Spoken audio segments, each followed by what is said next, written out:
Bem, sejam bem-vindos. Vamos continuar então sobre o assunto de sistemas agroflorestais, ainda naquela parte de sistemas silvopastoris. Esse caso aqui não é um experimento, ele na verdade é uma análise econômica em dois sistemas, um contendo apenas reflorestamento com eucaliptos e o outro um sistema envolvendo pecuária leiteira, juntamente com o plantio de eucaliptos, formando um sistema silvopastoril. Então eles fizeram uma análise econômica levando em conta 15 anos, né, de planejamento do projeto e verificaram custos de implementação, manutenção, de corte até 15 anos e, é claro, observaram as receitas também, né, durante os anos, né, de corte do eucalipto. Eles planejaram fazer um desbaste de 50% a 5 anos, de 40% com 9 anos e depois fazer análise no corte final. Deixa eu só voltar aqui um pouco. É que o sistema contendo apenas eucalipto ele foi planejado para ocorrer num espaçamento de 3 por 3 metros. Então isso é um espaçamento muito adensado, por isso que eles fizeram essas previsões de desbaste de 50% das árvores aos 5 anos. E aí deixa mais espaço para as outras crescerem, mais uma desbaste retirada com 9 anos e um corte final, que aí retira todas as plantas do local aos 15 anos. E fizeram uma análise de acordo com o preço, né, do volume desbastado, que quanto mais a madeira vai ficando mais grossa, vai aumentando o preço no mercado, né? É claro que isso vai variar de acordo com o preço no mercado, mas isso foi a análise que eles fizeram aí para essa situação. E compararam com o sistema 2, que seria um plantio no espaçamento de 10 por 4 metros das plantas ou das árvores de eucalipto, juntamente com a braquiária bisanta e Calopoaginum muconoides, que é uma outra espécie forrageira. Então, planejados introduzir as duas simultaneamente e a entrada dos animais aconteceria no segundo ano, tá? Após o plantio da pastagem. Estimada então a produtividade tanto da madeira do eucalipto quanto a quantidade de litros de leite por animal por dia para fazer o estudo econômico, né? E aí eles fizeram essa análise de receitas também para o sistema silvopastoril, levando em consideração a produção de leite, o descarte dos animais que seriam vendidos, tá? Então eles fizeram um preço também de cada animal, de cada arroba de animal. Interessante que aqui no caso vocês observam que a receita ela é feita durante todo o período.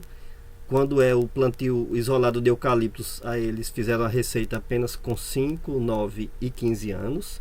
No caso aqui, né, quando é sistema silvopastoril, aí tem uma receita durante todo o período de cultivo ou de manutenção do sistema e o corte também da madeira no estágio final, né, que aí como tem um espaçamento maior, eles planejaram fazer apenas um corte aqui com 15 anos e seria, né, de acordo com o preço de mercado na época, esse aqui o valor das receitas totais em 1 hectare.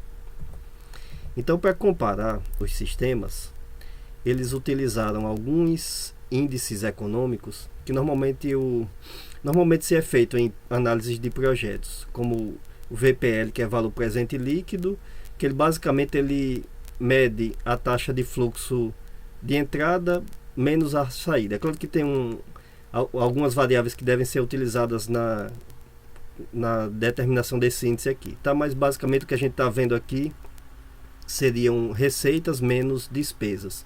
Então o sistema silvopastoril se mostra mais vantajoso por hectare do que o reflorestamento apenas com eucalipto. Quando se calcula o VET, que é valor esperado da terra, que é um índice que ele basicamente ele mede a valorização da terra, se observa que também a terra ela tende a ficar mais valorizada dentro desse sistema de plantio, do sistema silvopastoril de plantio, aliás, e então isso é, claro, estimado para 15 anos, então seria um outro índice econômico indicando a vantagem desse sistema. Eles ainda calcularam a TIR, que é a taxa interna de retorno, mostrando que também o sistema silvopastoril tem uma ligeira vantagem aqui. Às vezes quando a gente calcula esses índices dá valores que a gente não espera, porque mesmo eles tendo calculado um aumento uma compensação, né, de receitas menos despesas, quando eles calcularam esse outro índice aqui, o BC, que é a razão benefício-custo, o sistema de reflorestamento se mostrou um pouquinho superior em relação ao sistema silvopastoril. Então, às vezes, quando a gente utiliza esses índices, a gente tem que ter cuidado, né? Porque um deles demonstra um resultado, o outro demonstra um resultado diferente. O ideal, é claro, é fazer um experimento para se observar qual que vai ser o resultado mesmo na prática, porque no caso, até porque quando a gente calcula apenas índices, a gente não está olhando a parte ecológica, mas como muitas vezes não vai ser possível fazer um experimento antes de fazer um plantio, até porque você teria que esperar 15 anos até ter um resultado, então fazer um estudo de viabilidade econômica também é muito interessante, que foi o que foi feito aqui, tá? Então se utiliza com precaução, mas ajuda a tomar decisões. Então o que é que o pessoal que fez esse levantamento econômico constatou? Que o sistema silvopastoril ele apresenta receitas durante todo o horizonte de 15 anos, é claro, como eu falei, né? Tem a venda de leite que foi feita lá, o descarte de animais, então isso traz uma vantagem, né, em relação ao plantio isolado de eucaliptos, e que no final das contas a gente obtém uma maior receita dentro do sistema silvopastoril do que dentro do plantio isolado, apesar dessa diferença aqui no índice de razão benefício-custo, né, mas a gente tem uma tendência de ter mais receitas dentro do sistema silvopastoril, né? Então, como conclusão, né, eles observaram que isso otimiza a produção por unidade de superfície, por unidade de área, né? Então isso justificaria nesse caso, tá? Mais uma vez, lembrando, isso é uma análise econômica, né? Não é um experimento, mas ajuda, né, a ter uma ideia. Uma outra forma de fazer sistema silvopastoril é através do plantio de espécies frutíferas e espécies frutíferas madeireiras, né, ou seja, arbóreas, dentro de pastagens. Então, por exemplo, manga dentro de pastagem, outra espécie de fruteira. O pessoal no sul faz muito com macieira, né, ou algumas árvores frutíferas de clima temperado e várias outras, né? A gente encontra até algumas situações dessas aqui na nossa região. É claro que nesse caso aqui, a produção principal, né, digamos assim, o interesse principal não é a produção de madeira. Normalmente são árvores que não têm muito potencial para a produção de lenha e celulose. Você está querendo ter uma produção agrícola. Você poderia até pensar que seria uma forma de sistema agrocultural, agrosilvocultural, né? Mas na verdade ele se chama silvopastoril porque a espécie utilizada ela é arbórea, apesar do interesse ser agrícola. E uma outra situação é o plantio de árvores com a finalidade de fazer sombra e ser forrageiras para os animais, ou seja, dar um suplemento alimentar para os animais, como eu até comentei na aula passada. Então nesse caso se faz o plantio também, né? Normalmente essa espécie de árvore escolhida é uma leguminosa, porque já que ela vai ter interesse na alimentação animal, e normalmente adubos à base de nitrogênio são muito caros, ela ainda traz o adicional de fazer fixação de nitrogênio no solo. Então a espécie forrageira que cresce nesse solo tende a ter mais nitrogênio. Vocês lembram que na aula passada eu mostrei um exemplo exatamente mostrando isso, que as forragens, né, as gramíneas que crescem próximo a plantas leguminosas têm um maior índice de nitrogênio e maior digestibilidade também. Então é esse o interesse principal, né, quando se faz isso, trazendo o benefício térmico para os animais através das sombras. E quando se observa na prática, né, normalmente isso traz um aumento na produção de leite e até na taxa de concepção dos animais, tá? Nesse caso aqui animais bovinos, mas tem resultados com outros animais também, exatamente por causa de uma alimentação mais nutritiva e o maior conforto térmico. Então esse seria o principal, né? O efeito principal desse sistema de plantio. Tem alguns trabalhos que demonstram que é por exemplo, as fêmeas elas atingem a idade de cobertura mais cedo do que num sistema isolado, exatamente por causa do menor estresse no local e de uma alimentação mais nutritiva. O teor de nitrogênio, né, na parte aérea das forrageiras se observa que aumenta também, até eu mostrei um exemplo, né, na aula passada. Então aqui são algumas plantas utilizadas nesse sistema. E para terminar nossos tipos de sistemas agroflorestais, eu vou comentar sobre o sistema agrossilvio-pastoril, que é o que envolve cultivo agrícola, o cultivo da espécie arbórea e a pastagem para a alimentação animal, né, que está aqui. Ou seja, envolve os 3 sistemas. Isso é um exemplo de uma fazenda no município de Vazante, que ela é do grupo Votorantim, em que eles comparam, né, já fazem esse trabalho há muitos anos, a produção dentro de um monocultivo de eucalipto bem adensado, né, num espaçamento de 3x2, e eles estão querendo observar exatamente o comportamento e tanto a parte produtiva, né, quanto econômica dentro dos sistemas agrossilvio-pastoril. Então eles fizeram esse planejamento aqui ao longo de, digamos assim, 4 ciclos. Um ciclo inicial chamado de ano zero, em que os eucaliptos, que são essas bolinhas aqui, vão ser plantadas deixando um espaço entre fileiras para o plantio de arroz. No segundo ano, que eles chamaram de ano 1, a soja entra entre o plantio de eucalipto. No ano 2, que já seria o terceiro ano após a implantação, eles faziam plantio da pastagem. E aí, de 3 a 9 anos desse ciclo aqui, entraria os bovinos na área. Sendo que os bovinos iriam entrar e iriam consumir a pastagem em sistema de rotação também, tá? Para não esgotar totalmente a pastagem do local. Então, eles seriam manejados para entrarem em um determinado local, depois serem levados para outro quando a pastagem já estiver recuperada. Eu mostrei na aula passada um exemplo disso, né? O animal entra quando a espécie forrageira tem uma certa altura e sai quando a altura baixa, não deixando, né, chegar completamente próximo ao solo, porque seria mais difícil de recuperar.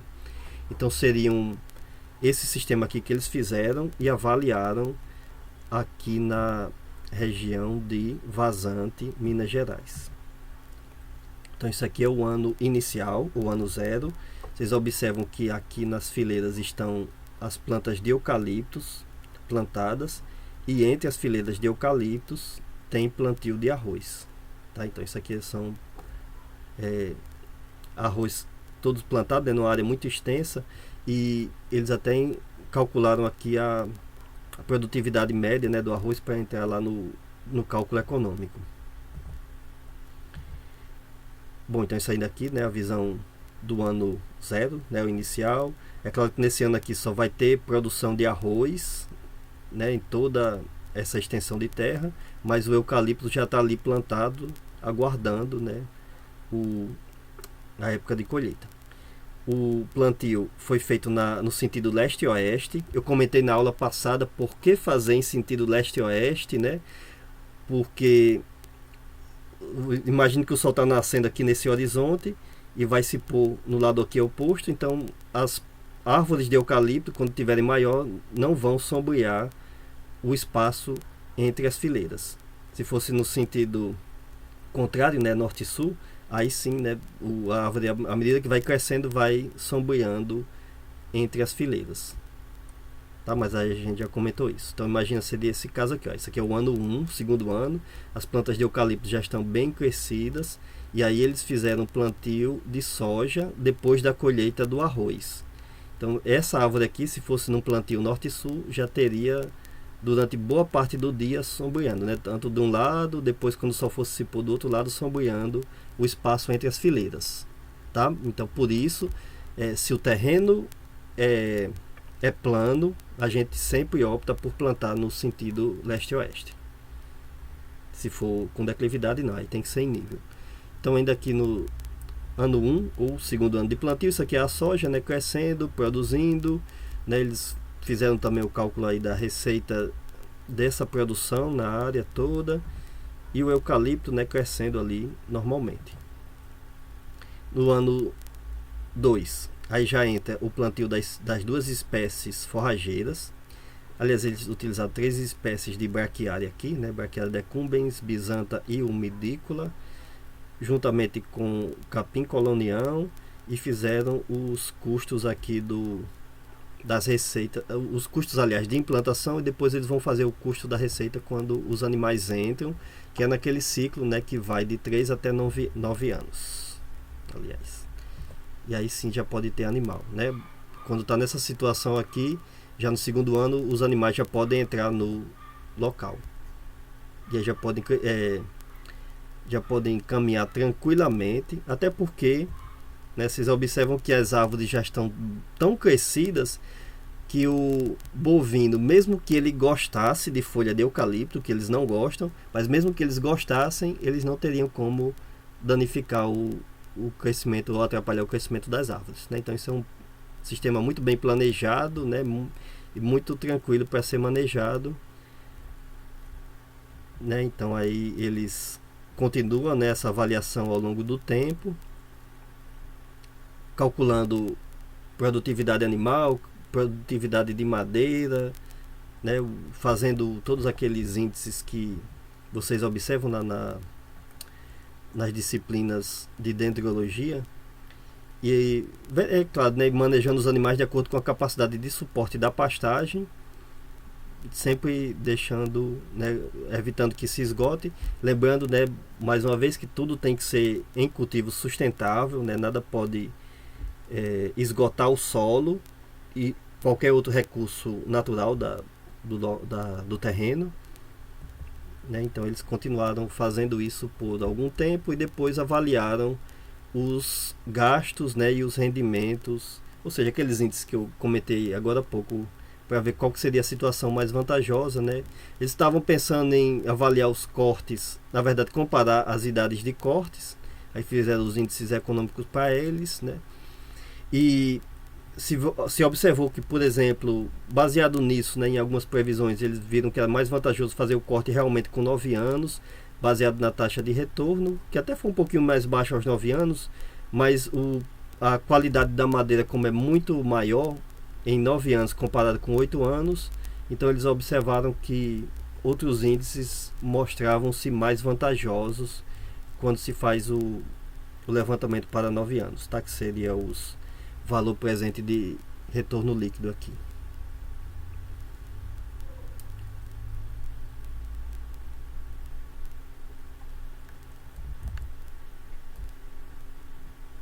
Bom, então era isso que eu tinha para mostrar aqui nessa aula de hoje. Falta só mais uma aula para a gente continuar esse assunto de sistemas agroflorestais.